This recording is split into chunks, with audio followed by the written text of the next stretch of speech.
Hey guys, and welcome back to Truth Bombs and Hot Flushes. Today we welcome Vera Ceceila Vencatasamy, a passionate communicator with nearly 3 decades of experience in media, public relations, and event strategy. Vera currently serves as the communications director of a Christian nonprofit where she combines a creativity and vision with a deep commitment to strengthening families. Her career journey has taken her from running her own PR company to working on some of South Africa's biggest sporting and media events, experiences that shaped both her creativity and resilience. Vera is also the author of Masterpiece, a deeply personal book that explores themes many people quietly carry, which is grief, tragedy, bullying, depression, identity, and complex family dynamics. At the heart of her message is hope, the powerful truth that God can take the broken pieces of a life and transform them into something beautiful and purposeful. The foreword of her book was written by Yolanda Corky, whose own story of resilience and faith adds even more depth to the message of the book. Vera, thank you so much for being here today. We really appreciate your presence. Thank you so much for having me on this platform. I really appreciate it and count it as a privilege to be here. Oh, lovely. Well, we're going to dive right into all our questions because we've got tons of questions for you, especially pertaining to this beautiful piece here. Thank you. So you've spent nearly 3 decades in media and communications. What first drew you into storytelling and communication? Communication was really my passion from the time I was at school, except when we were at school, our parents kept pushing for science and mathematics because we grew up in an age where we really had to excel in school in order to do well outside of school. So our parents never really thought that communication was going to get me anywhere, but it was a passion. It came naturally to me. I used to take part in speech contests and debates, and it was really something that I love to do. So communication really comes from the heart for me. And I think over the years there were multiple things I wanted to do, but it always drew me back to what I was born to do, and that was to be a communicator, to be in communications, branding, marketing. That's where your passion, lies. And I do actually have stories in the book itself to tell people really how I really wanted to do communications, but everything held me back, and eventually, the master plan was really that somehow, coincidentally, I landed myself studying communications and public relations. Wow, okay. Yes. So at the end of the day, you got what you wanted, because I know with our Indian families, maths and physics, and that is so important. So to have pushed through all of that, and you were victorious in what you wanted to study. Yes, so that was so sometimes plan B is actually the best plan. Yeah, absolutely. So was there a plan A that you went into? I think for plan A, because when we got to our grade 10 year, I think everybody's familiar with choosing your subjects. When I got to that stage in my life, I chose physics and biology. I think the hope was obviously to become a doctor. No, and that was it. Like I tell the kids that we had our courses where you choose a S course or C, and they're so confused with it, because this generation, different story. And I'm like, if you chose the S course, then you were going to be a doctor. So we were all like, no, we're going to choose S7 or S17. So precisely. This takes me that's back. what I got. S17. Yes, same here. Okay. I thought it was the best. Yes, absolutely. And we were regarded as you were really intelligent, smart. You were the smart kid. Yes. And you got the best of both worlds, because you got your physics, your biology, and then you got your computers in there as well, which was a thing. Yes, back then that was it. IT wasn't common. Exactly. Yes, so pretty much, that was plan A. And then life took its own way. And I obviously speak about it in the book itself. I don't want to give too much away from the book, but I will say that my mom was diagnosed with cancer, and then my life changed. Lots of things changed after that. And then the struggle really took place financially, but also emotionally. Of course. And physically, I think that was the turning point where now plan A, going into medicine or Had to take a bit anything of in science was out. Yeah, had to take a back seat. Yes. Because I think what we don't realize is when someone is diagnosed with cancer, it's not just that person that's fighting that battle. It's the entire It's family. the entire family. Yeah. And I write from a perspective, obviously, of a child looking at a mom. So that's pretty much... So this all happened when you were in school? When I was in school, yes. Oh, that's a lot too. Yes. Yeah, and it happened at a turning point, obviously, like your grade 11 and 12 year. So that was The most difficult. delicate, Yes. Yeah. So I do write about it in the book, and just to, a lot of kids are going through it. A lot of people, obviously, Of course, have people that are suffering in suffering themselves with cancer. It's something that's so common these days. Yes. But just from a perspective of a child, especially in the book, and to tell you that it's not just the person suffering, it's other people, it's going through the motions and the suffering too. So that's, in the book, it's the voice of a daughter. Yes. Looking at it through the eyes of a daughter, Yes. and the pain that it carried when I was young, but the pain that also lingered throughout my life. So I completely understand that, because I was in the same position. Okay, not as a teenager, but this is 11 years ago. Yes. Well, technically about 16 years ago. Yeah. But you hit with it, and even 16 years ago, it wasn't something so rife as it is now. Yeah. It wasn't so common. Yes.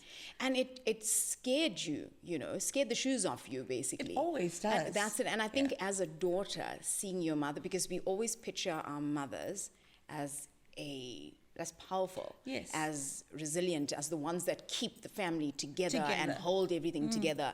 And the big C is something that it really... Yes, and it can shatter the family because absolutely. of the entire family dynamic. Yes.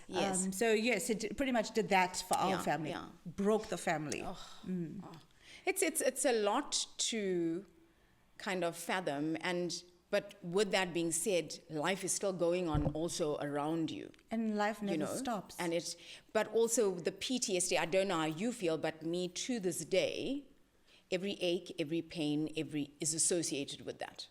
And it does. It's just...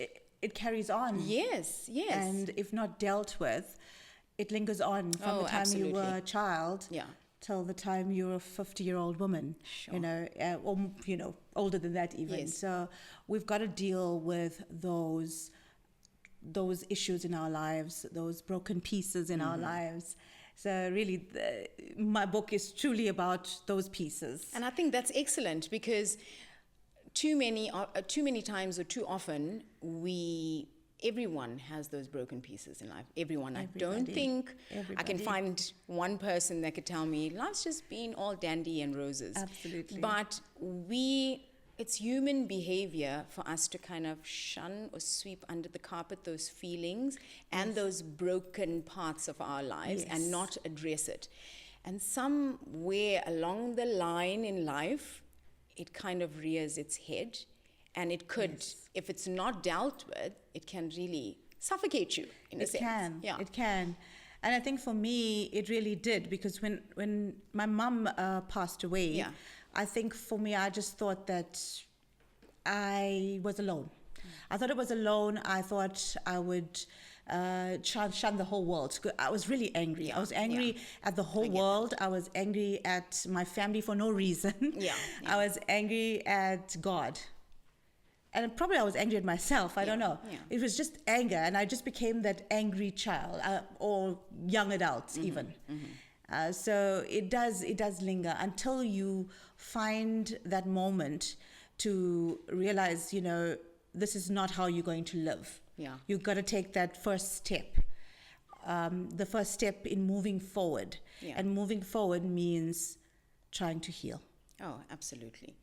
So tell me, you've worked on major events, sporting events. You do run your own PR company, now serve as a communications director for a Christian nonprofit. Can you kind of tell us more about that? So it's been a long journey, And as I was saying, I got into communications and public relations, and that led me to so many wonderful, wonderful opportunities. Eventually running my own business, which was a PR and marketing company. Lovely. And having one of the biggest sporting channels in South Africa as one of my clients. So that led to major opportunities, including the fact that I worked on the Olympics launch in Durban. Wow. And the FIFA World Cup launch in Durban as well. Couple of notches there. So those were exciting times. And yes, my business ran for 17 years. 17 Wow. years. So I'm very proud of that. Unfortunately, during COVID, lots of things changed, and it was one of those times in my life where once again I reached a challenge that I thought I'd never face, but also I'd never overcome. Yeah.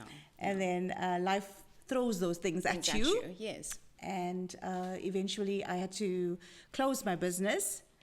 But then, there's other beautiful things that happen. Yes, other And doors, there's I'm sure that other doors that open that you never even dreamt that would. And that's including becoming the communications director for this non-profit organization, which really focuses on family. Yeah. And it focuses on disadvantaged communities. Wow. And touching people's lives that I wanted to always do. Yeah. But now I work for an organization that actually does this on a daily basis. So, God has a plan. He has a master plan that sometimes we don't see. Yeah. He has a dream bigger than our dreams. So, And it's his timing, I think. Yes. I think we're always in this hurry of our timing. Absolutely. And we've got to take a step back sometimes and wait for that bigger picture to show its face, and then you realize when it actually does. Yes. You knew the right time, God, Yeah. of when, you were going to lay this at my feet, basically. So, So getting into Masterpiece. It's a very powerful name. How did this come about? Give us a bit of insight, backdrop of this book right here. So the name Masterpiece, when somebody tells you or just says the word masterpiece, it always conjures up the meaning of perfection. If you're good at art and you know what an artist goes through, you know that it's that piece of perfection. But to me, a masterpiece was really a piece of refining. A piece that is not perfect at all. It's a beautiful way of looking at it. Yes, and I just think that it's not perfect. That's why I named it Masterpiece. Yes, because I think in our lives we go through so much that we never look at ourselves as a masterpiece. We never. There's so many areas of our lives that have been broken, have been shattered, and we never feel like a masterpiece. Or at least in the book, I'm trying to tell everybody, I never felt like a masterpiece. Yes. But then and that's the reason why I wrote. I wanted to title this Masterpiece because it really is. It's a piece that comes from brokenness. Yes. And that there's nobody that truly can take the broken pieces of your life and turn it into a masterpiece except God. And He's absolutely. able to turn those pieces into a masterpiece. So, and that's the reason why I titled the book Masterpiece. Yeah. I think it's brilliant because you're right. We focus so much on our imperfections, and it's not only you. Yeah. I think I fall short of that. There's millions of people that fall short of that. That you don't look at your life as, you can't see it as a masterpiece because all you focus on is on the imperfections, the brokenness. And you don't realize that brokenness is what creates the beauty, which is Masterpiece. Yeah. So tell us, what do you talk about in the book? Because I know there's grief, there's loss, can we get full into it? Yeah. Yes, so there are multiple themes in the book. I really take the reader on a journey a journey of my life from the time I was born. A little bit about my grandmother, that she came, as an indentured laborer as well. Yeah. So I talk a little bit about how much of strength there is really in our blood, and that we have resilience. It's part of us, and that we should never stop fighting because we've got it 100%. Inside of us, and that we are here for a purpose and a plan. And so I start off with my grandmother, my paternal grandmother, but I also speak about my maternal grandparents who had a legacy of love, and that love lingers even till this day. Wow. And so I talk about that a little bit, and for us to look at our generation and look at our family and say thank you. Thank you, with a heart of gratitude for what we have come through and how we have survived. And I think there's so much to be grateful for. So I do take the reader on that journey, and I hope each person reading it will think about their grandparents and think about their great-grandparents, and just think about the fact that there is a purpose and a divine purpose that they are here on this earth. And so, yes, I do take them on a journey. And then I do talk about, obviously, different aspects of my life as a child, being bullied. So I talk about that a lot. I talk about grief. Well, that came to me unexpectedly. Yes. But then grief came to me many, many times, and you'll see it in the book, with tragedies that took place over my life as a young adult. Many friends that I've lost in tragedies, car accidents. So that's the other area that I focus on a lot, and how life goes on for others. But when you are experiencing grief, you think that the world has stopped. Yeah. And for those moments, your world does stop. Yes. So I talk about that. And then I talk about my husband. And I talk about the fact that you can be in a relationship and a person can be suffering with depression. I address that issue, which is quite an important one. That's extremely important today. One, And I talk about how it's important to get help. It's important to get professional help. It's important to trust people. And yes, we want to keep quiet with our situations, but it is important for us to talk about what we are going through. Absolutely. In order for us to survive, in order for us to have that breakthrough. So so I think that's actually a really good. I'm so eager to get into this book, because you touched on something that's so important and delicate as well with depression. We always seem to associate depression with female, right? Because yes, the hormones are everywhere, and then you've got menopause and perimenopause, and it all seems to gravitate towards a woman thing, which is actually not just a woman thing. I think we need to also redirect and focus onto males. There's so many of them that are going through this. I work in an organization where we run stats on mental health. Okay. And one of the stats is that men are more likely to commit suicide because of depression. So it's definitely something that affects both male and female.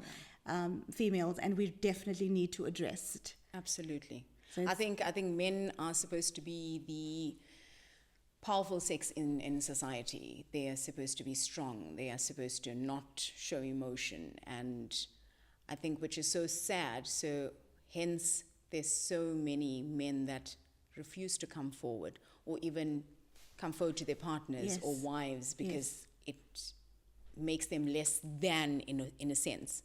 Which we have to change that narrative. We have to. Yes. Absolutely. And that's the reason why I wrote the book, really, to talk about these issues. So in the book, I describe little stories of my life. So it's not going into in-depth detail or giving you a 3-point step. It really is a conversation starter. Okay. It's to say that I've been through it. Let's talk about it. Let's talk about it. And then I do obviously offer the suggestion of we do need help. And I can't emphasize how important it is to be part of a community that cares, and that isolation is never the answer. Absolutely, yeah. So I'm sure writing this book, and I've asked a few other authors the same thing, when you're putting your whole life into something as profound as Masterpiece, there has to be moments where you're like, while putting that pen to paper, like, would become emotional or difficult for you, which was a very difficult moment, or which chapter, or Yeah, absolutely. There's so many, to be honest. It was very, very difficult to write some of the chapters, especially on grief. I had to go back to places that I wanted to move on from.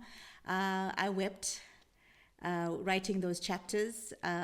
So there are many chapters. There's a chapter that's titled "The Chapter I Didn't Want to Write."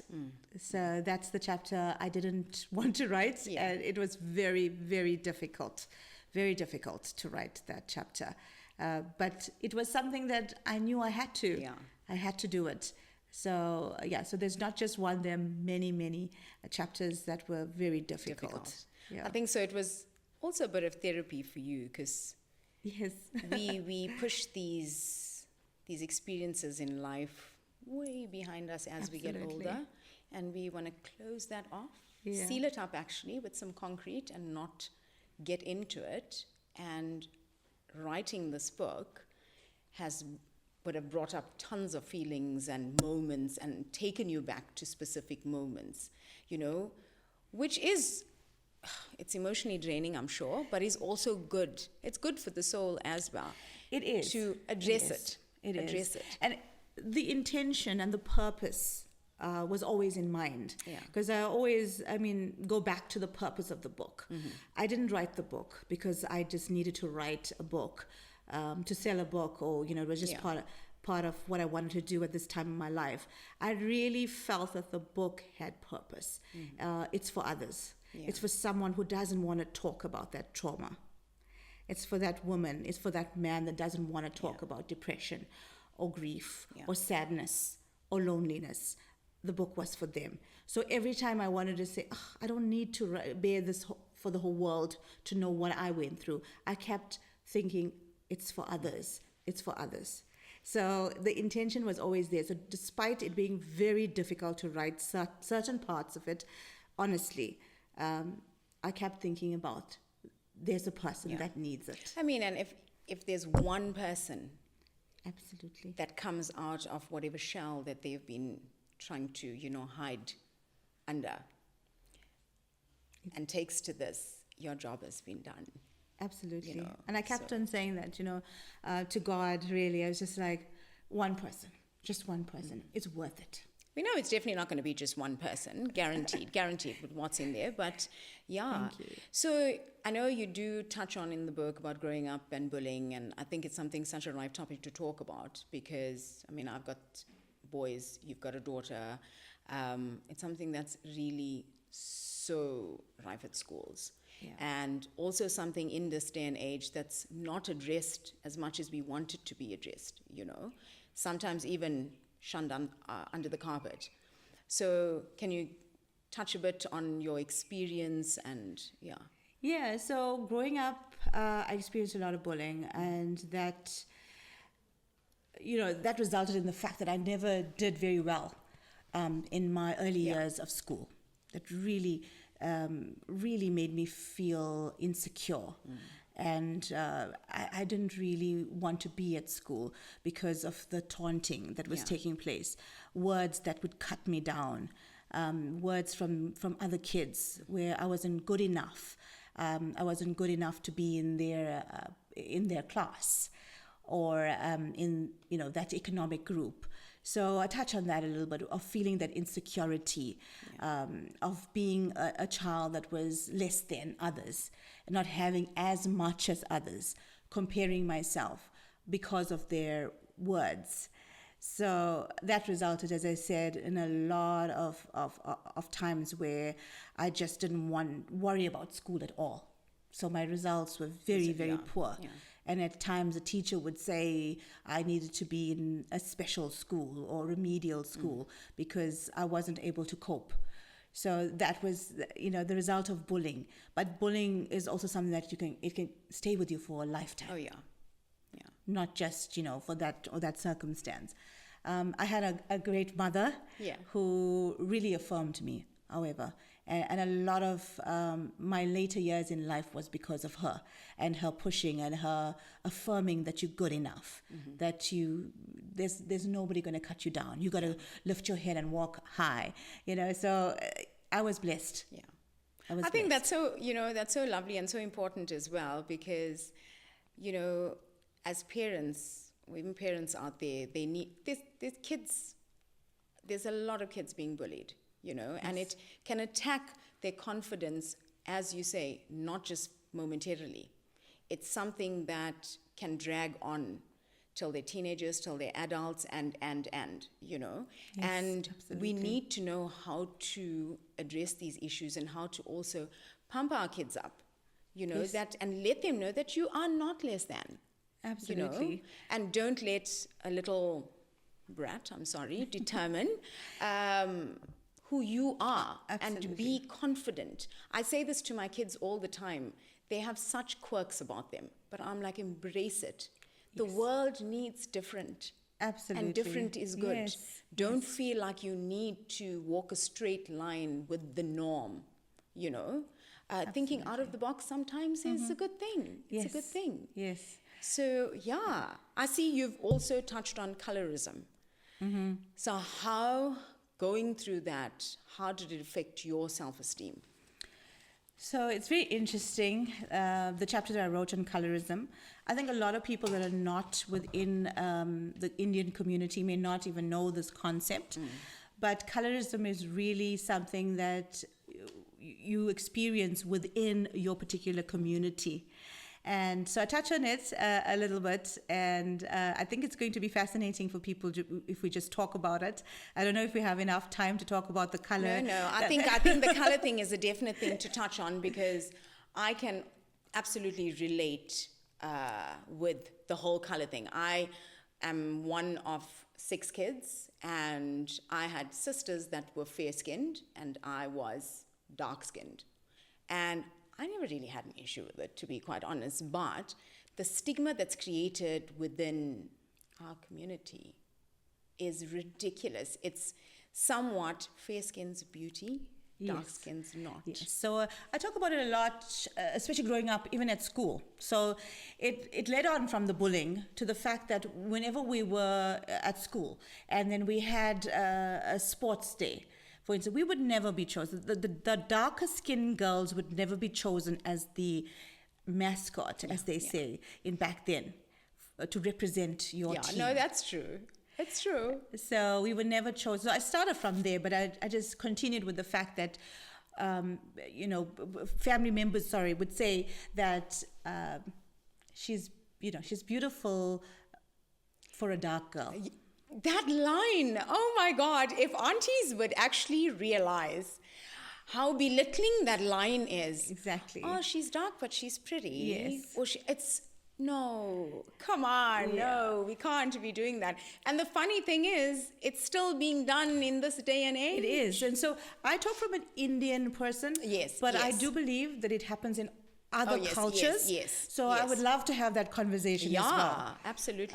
Especially with the fact that there are so many cosmetics out there for lightening skin. And there's so much of focus on that. There's so much Absolutely. of focus on that it's kids are growing up believing that fair is beautiful. And they feel trapped. If they're dark skinned, they feel trapped in that skin. Yes. When, my late dad would always tell me, he's like, Shans, black is beautiful. Yes. So I think I came from a cheeky perspective of it never bugged me because Dad always gave me that confidence, and Mom gave me that confidence. Yes, and we need that parent to affirm you.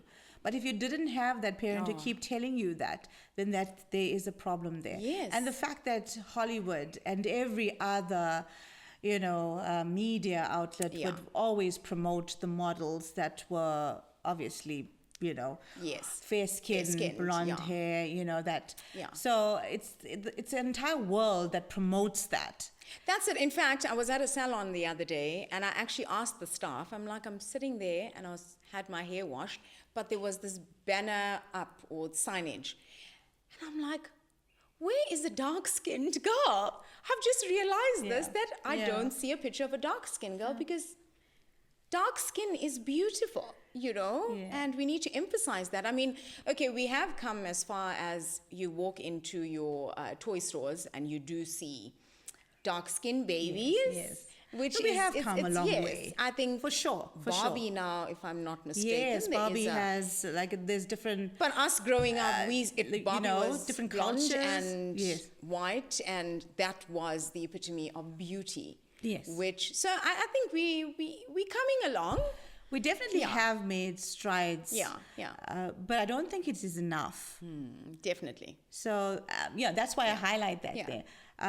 But I do feel that it's something that we need to talk about, because I Definitely. experienced that even to this day and age with people that I meet, that are not confident, adults I'm talking about. These Yeah. are not children, Yeah. they are adults, not confident Yes. about the way they look. Yes. Because obviously somebody told them something when they were growing up. And that's so stuck. sad. Yes. But it sticks with you. It It would does. definitely stick with you. It And does. especially as you've mentioned, if nobody is there Yeah. to pump you up and boost your morale, basically, you are going to be deflated. Yes. And you're going to carry that deflation onwards into adulthood and not feel like you're good enough. Yes. You're going to meet a partner, that cycle's going to carry on. Yes. And you're going to feel you're not good enough for your partner. And no, that narrative needs to change. Definitely does. hugely, And I think we hugely. need to all realize how beautiful we are, and that we are a absolutely. masterpiece, because Yes. even then I just say God has created you as a masterpiece. Your Absolutely. skin color, and that's the beauty. Yes, yes. That's everything, really. Absolutely. Absolutely. So I just hope that chapter resonates with a lot of people I'm that are sure going through it definitely or will. experience that. I never said anything about it because we Yeah. can't really talk about it. So. Well, that's why you're on TBHF, because we say everything here. Get a bit of backlash for it, but hey. So, on to something more exciting. A journey that was, I think, the most meaningful in your life. Adoption. Yes. Can you walk us through that? That was just a beautiful, beautiful time in our lives. Mm-hmm. I think for both my husband and I, that was just a healing time, really. So adoption was something that we always wanted to do from the time we were married. And then, life happened as well. We ran a business, so we were pretty busy for a number of years, and a lot of challenges even there. So we didn't really know we were going to ever adopt. Okay, Eventually, okay, yeah. time was going, and I was like, am I going to be an old granny when I actually become a mother? So yes, there comes a point where you have to sort of make a decision. But it all happened very fast. But once again, I hope that people get that in the book, is that we need to make intentional steps. We can't just say, God, we need this. Yeah. We need to act upon our faith. We need to take that step. And when we took the step, everything else fell into place divinely. And it does take a long process. And I'm sure you've had other guests as well. Yes, they would yes, tell yes, you that it yes. is a long process, adoption. But for us, it actually went quite quickly. Really? It did go quite quickly. It was just a divine experience. So we had to go through the entire process of going through a social worker. You can go through, obviously, a private social worker or a government social worker. We went through the entire process, and we did everything according to how the government wants it to be done. Okay. And we went onto the list. It's called a rack-up list, and you just stay on the list, and they match you. Yeah. Basically, the social worker would match you with the child. And for us, we were matched with a child from Pretoria. We had never met this little baby. We never bonded, and so it was from never. baby. Did you adopt? She was 8 months Okay. old. Yes, so they kind of match you without even bonding, and that was that. For me, our experience was pretty unique because we never met the baby. Wow. We never had any encounter with her. We lived in Durban, and What goes through your mind with something like that now? It's like, because you want this baby, right? But what floods your minds? Because I'm sure you were thinking over time, both you and your husband. the yeah, what we were ifs. just thinking. this must be from God. Yeah. For us, it was just a walk in faith. We had no idea. When we spoke to the social worker and asked for a bonding time for a weekend where we would fly to Johannesburg or Pretoria and spend some time just to meet with the child, they didn't allow it. Oh, no. They said, you have to make a choice. And we had to make a choice with just a little picture that came from a little BlackBerry phone. Oh my goodness. And we know how BlackBerries were in comparison to now. So our choice, and just to my point, is that it was really just an act of faith. Absolutely. It was never something that, you went to a baby home or you bonded with a child and you just loved the child, or the child was cute. It was never that. It was a divine... Or you found some type of attachment to the child. So. This was just a divine calling. Yeah. And for me, it was really just a walk in faith. So I described that moment. I described the flight to Johannesburg, the whole entire experience, just sitting and waiting in an office, and how mechanical that process can be as well, where they just hand you a baby. Obviously, you signed a document, but it's very mechanical. There's no emotion attached to it. And but it was the most beautiful experience, and the healing that took place by just having that baby was, I can't even describe it even in a book. Yeah. So that was just, it was just so beautiful, miraculous.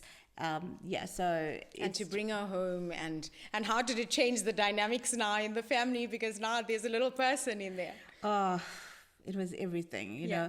And the funny thing is that we were so busy with business. Yes. I couldn't take leave, as in like other mothers would take leave and then, spend time with their baby. I was just like, I had to go back to work and start working. It's like, okay, I became a parent, but I'm back at work. Yes. So it was difficult. So I put a little bit, some of the stories in there of how we had to take her to meetings, to presentations. And, when one of us was presenting to a client, the other one would keep her in the car and change her diaper. So there's many stories like that. Oh gosh. But that's lovely stories for your grandchildren one day. Yes. Yeah. But those were just the precious moments. Now I look back, she's 10 now, and I look back at that and I was like, oh my God, we did like that. a whole lifetime forward. Yeah. But we did all of that. I'm sure, for we anything. did. Yeah, we wouldn't change it. But it has been such a beautiful experience being a mother. And she's just been the love of our lives. Yeah. And she's the love that found us. And a lot of people say, oh, we found the baby, but she found us. Yeah. Her soul was meant to be with you guys. Yes. Yeah.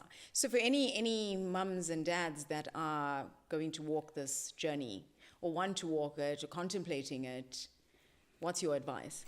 My advice is that you're patient, that's one, but that you truly pray about it. Mm-hmm. You truly ask God to intervene in your life. And it's never about your choice. Yeah. It's about His. Yeah. It's about His. And a lot of people even talk about, I know friends, that want to adopt, but it's about race. It's about culture. And for us, it never was. Yes. Yeah. Yeah. I think that's a huge one. That's a huge one. Yeah.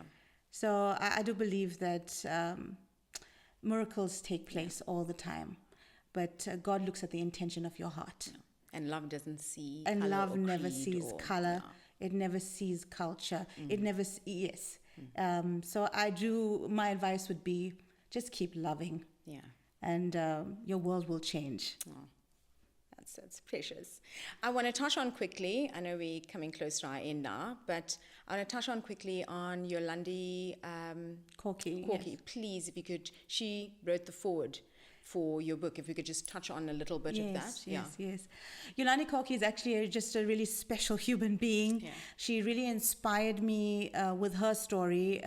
The book is called 558 Days. Mm-hmm. It's based on her life with Pierre Corky, her husband, and her 2 children who went to Yemen as missionaries, and they were kidnapped. Well, Yolandi and her husband were kidnapped and taken hostage by Al-Qaeda. Mm-hmm.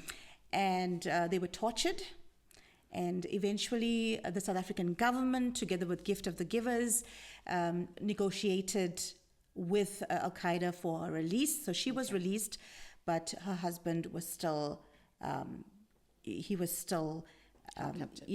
captive. And finally, when they did eventually say that they were going to release him, which was such a relief, it was like, an answered prayer. Yolandi was obviously anticipating her husband's release, and unfortunately he was shot on the day of his release. And he immediately died. And it was just really, really such a tragedy. But Yolandi's life just amazes me because she's so full of forgiveness, full of love, that she was even able to say that she would forgive. She would forgive her, Al-Qaeda. She would forgive the people that had murdered her husband and tortured her as well. She describes the torture as well. But just so much forgiveness, so much love. And she truly, truly is an amazing human being. And I never thought that she would actually write the foreword for my book, but she did. And I really feel really blessed that she could write the foreword for my book. So that's special. Aww. Yeah. So going through everything that you've been through, what moment or part of your life thus far would you say that was my greatest moment? Oh, that's a nice one. I'm sure there's multiple, but yeah. There's multiple. I think that moment, obviously, when I met my husband, that would be... And I was just about to say, your husband's probably sitting there going like, it better be when she met me. So that was a beautiful moment in my life. And then, obviously, it's my baby. Yeah. The moment for both of us was really that moment we held her. Yeah. Yeah. So those are the two very special moments of my life. Oh, lovely. So on Truth Bombs and Hot Flushes, we always ask this. What is one truth bomb about life, healing, or faith that every woman should hear? You're not alone. And that the artist is still working. He hasn't finished yet. You're a masterpiece. Oh, beautiful. Oh, gosh. Finally, in the middle of life's heavy moments, what is something small that still brings you joy or actually makes you laugh? Laughter, just my daughter giggling in the back of the car, that brings me joy. Or my husband just being funny and just being insane. Yeah. Yes, that brings me much joy. Just laughter, really. The joys of family. I think laughter is the key to everything in the most dullest or uncomfortable moments. I know laughter is a go-to for me because if you can find humor in that, automatically it doesn't make a situation so... Of course, we got to behave in certain situations, right? But I get you with the giggle of a child, and it's just that reminder of, hey, you're responsible for this little human, and they belong to me. And it's something that's so warming. Absolutely. It's like the heart of God, Absolutely. Embracing you. Yes. And don't take life so seriously. Even when you're going through all of that you're going through. Yeah, just sit back and laugh a little bit. I say this all the time, and it's weird because I know when you're in it, and I think we all are, when you're in a really dull moment in life, and we get that advice of, come on, let's just see the positive side. It's very hard to look at it from a different perspective or from a happier perspective. Yes. But sometimes if we just go and just look, even if it's just one little tiny moment, it will spark basically a domino effect, So get that. But thank you so much, Vera. Thank you. For coming through. We really, really appreciate you taking time out of your schedule and being here with us. I cannot wait to read this. I feel like just sitting here chatting with you, there's so much in there that I personally feel I could relate to. So I actually can't wait. Thanks so much.